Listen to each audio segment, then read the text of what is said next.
Hvad skete der? Hvad skete der? Er du okay? Der faldt et eller andet ned. Ej, hvor gjorde det ondt. Der faldt en sten ned. Nej. Ej, bløder jeg? Det gør virkelig, virkelig ondt. Hey, er det dig? Det var en bold. Ja. Mig. Hvad bilder du dig? Nej, du må sgu dig. Du kan starte med at sige undskyld.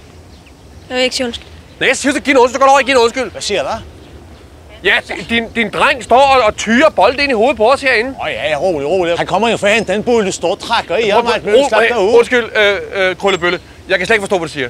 Jeg står for at fortælle, at du skal opføre dig ordentligt. Han bare på vej hen den bold. Jeg skal opføre mig ordentligt. Ja.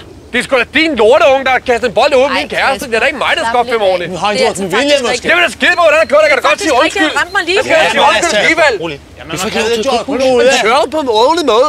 Tal ordentligt, mand. Hey, Tømhavn, og så tror jeg lige, du skal... Ja, fuck, jeg for København, så er det pludselig galt. Det er trods alt også der er hovedstaden. Det er sgu da ikke det her Krøllebølleland, mand. Ved Jeg er simpelthen nødt til at koppe.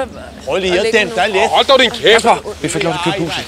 Vi bliver vurderet som værdige ejere af Churchill. Der er ingen grund til at hisse sig sådan.